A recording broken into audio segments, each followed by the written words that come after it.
What's going on, Lego Maniacs? It's Ty, the Lego guy here, and today we're going to be taking a look at the top 10 most badly aged Lego Star Wars sets of all time.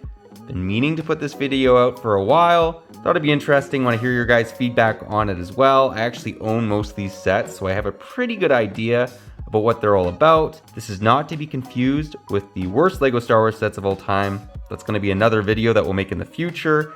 And just a spoiler alert, the First Order ATSC is definitely going to make its way onto that list. But again, this is not that type of video. We're simply going to be taking a look at some of those sets that maybe were kind of good back in the day, but they've really aged poorly with what they're able to do with Lego nowadays. But enough talk, let's get right into it.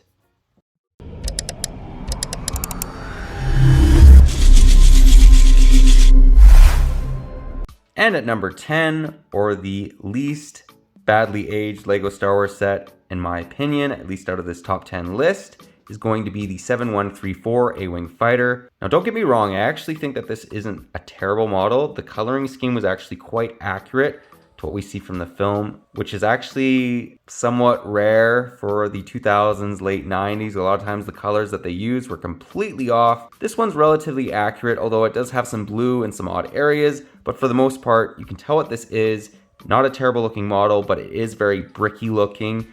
The 2006 was a massive, huge improvement over this, and that's why this set falls into number 10. Again, it's not that bad, but it's not that good, and because of that, it's found its way onto this list. Let's now move on to number 9, which is none other than the 7127 Imperial ATSC. Now, I actually have a lot of nostalgia for this set, and it's not terrible. You can tell what it is. It actually has a really cool play feature where you can kind of move the legs and make it like it's walking, but again, we're not taking a look at the worst Lego Star Wars sets, we're simply taking a look at the most badly aged Lego Star Wars sets, and I feel that this falls into number 9. I mean, just looking at the coloring, at the legs, why is there so much brown and tan in this set? It's supposed to just be, light gray and dark gray.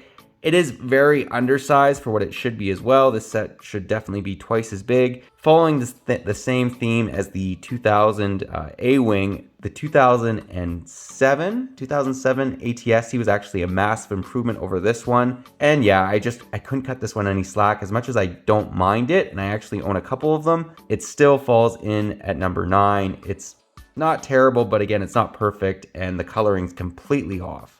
And at number 8, we've gone with the 7141 Naboo Fighter. This one actually pains me to put it on the list because I have a lot of nostalgia for it. I played with it a bunch as a kid, but we're looking at these sets objectively, and objectively this set is definitely dated, especially if you compare it against the 2002 UCS Naboo Fighter or the 2007 Playscale model. Very brick looking. However, I will say that the coloring scheme is near perfect on this. When we look at Lego Star Wars sets from 1999 to 2001, they're very, very clumpy looking, which is what this set looks like. I would say they're a bit more clumpy looking than they actually should be, if I'm being perfectly honest, because there's other themes like the Adventurers or Wild West, some of the late 90s space sets that actually look a little bit more sleek than what we got with Lego Star Wars.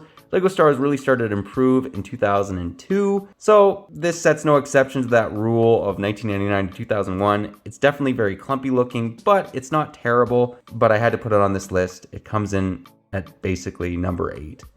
And at number 7, we've gone with the 7131 Anakins Pod Racer.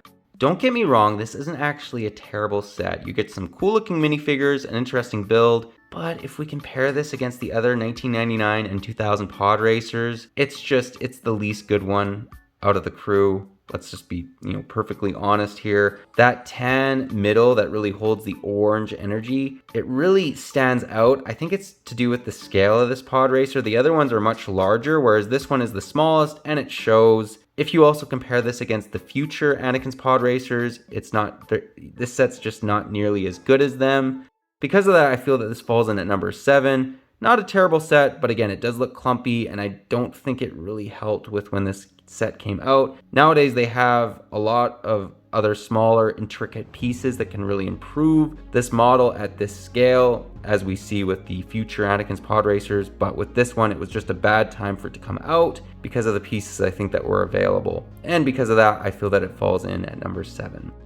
And at number 6, we've gone with the 7190 Millennium Falcon. This was a set that I really wanted as a kid, and I actually don't think it's all too bad. However, taking a look at some of the future Falcons that came out later, this one's so dated, especially if you take a look at some of the colors that were used. Why is there so much tan and blue on this one? Like, we don't see that from the movie. Lego made some odd choices with Lego Star Wars sets back in the day with some of the colors that they used, and this continues that trend. I actually think that the interior is actually pretty cool on it.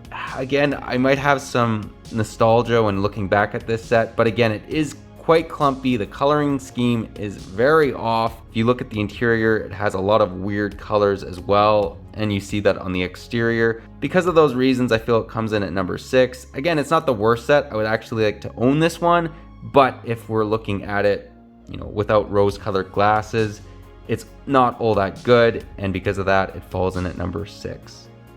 And at number 5, we've gone with the 7130 Snowspeeder. Now, unlike the Millennium Falcon, this was a set that I just really want to own nowadays. It looks very clumpy, especially if you look at the backside of it. The Snowspeeder is actually a relatively sleek looking ship if we look at it, in universe, but it does not translate onto this Lego set. Now, don't get me wrong, I actually think that the ones that we have nowadays could actually be improved, and I actually don't think that light gray is that inaccurate. I think that some shots from the movie, it does look light gray. It's more so just the overall clumpy design of this ship, and because of that, I think it falls in at number 5. It's just not a very good looking set, and we're gonna see that especially as we continue up this list.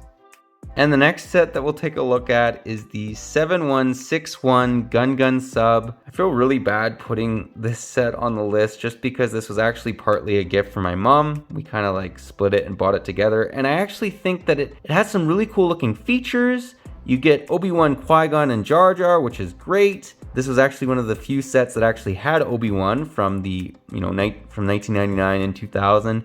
And you can tell what it is. It actually looks quite good, but again, it's just so clumpy looking. The future one that they made is way more sleek looking, which is more accurate to what we see from the movie. This is not a terrible set. I think this is one of the better ones that is on this list, but again, it's just so clumpy looking, and because of that, I had to put it at number 4. It pains me, but I couldn't not mention this one. It is the meaning of clumpy as much as it does look like, you can tell what it is from the movie, and it has some cool looking features. It's just very brick looking, and because of that, it falls in at number 4. And at number 3, we're going to go with a set that, unlike number 4, I have no sympathy for this one. It's the 7184 Trade Federation MTT. This, in my opinion, is one of the worst Lego Star Wars sets ever made. It's completely inaccurate. You have those tan bricks, those gray bricks. They should have just made this thing completely brown. Now, you may think that the 2014 MTT was bad, but it's leaps above this one. I mean, yes, it's not the 2007 MTT. However, it is not this. This looks like an ugly boot. That's all I'm gonna say about it. If you like it, nothing against you, but for me personally, I just really don't like this model, and that's why it comes in at number 3. And at number 2, we've gone with the 7144, the chunky Boba Fett starship, better known as the Slave One. This set, it's just so bad. The color scheme, I will say, is actually relatively accurate. Like, the Slave One is a brown and green and gray ship, so the coloring's not all that bad. However, it's just the look of it, the size of it. It's not so much the size, because there has been other Slave Ones that have been made at a smaller scale that look good, like the newest one we got in 2021. However, this is just blocky, it's chunky, it's just bad, and because of that, it comes in at number 2. The 2002 Jango Fett Slave One was so much better than this one, and they kind of kept that ship as a template for any future ones. Yes, they are better, however, the 2002 is, in my opinion, when the Slave One started to get really good. I cannot say that about this one. The first one was complete rubbish, and because of that, it comes in at number 2.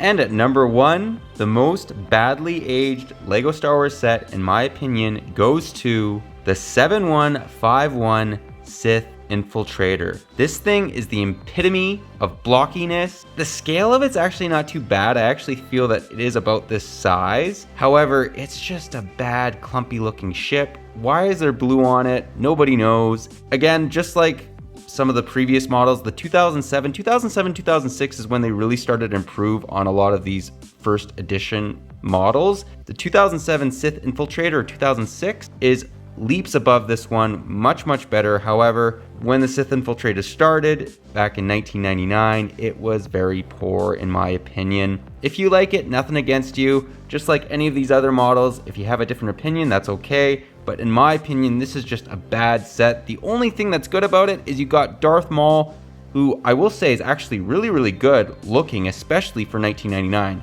But the ship itself is it's just bad, and there's no other way to cut it. I absolutely detest this thing, and because of that, it comes in at number 1. But that pretty well does the list. Again, guys, let me know what your thoughts are, maybe what your top 10 list is of Lego Star Wars sets that have aged badly. This is mine. I feel it's pretty fair, but again, let me know if you disagree, if you're like, hey, Ty, this set's really good, what are you talking about? You guys probably noticed that the top 3 for this list, like, you know, number 10, or number 1, 2, and 3, I was very harsh on them just because I really don't like them. The other 7, I don't mind. I just think they haven't aged all that well. But again, that's my personal opinion. Let me know again in the comments. But yeah, that pretty well does the video. But if you liked it, leave it a thumbs up. If you're new to the channel, definitely consider subscribing and click that bell so you're notified for any future top 10s, whether they be the worst Lego Star Wars sets, the best, top 10 UCS sets. We kind of do it all, and I'm really hoping and branching into this type of video a little bit more. But yeah, that's all I got for you again. But thanks again for watching, and I'll catch you on the next one.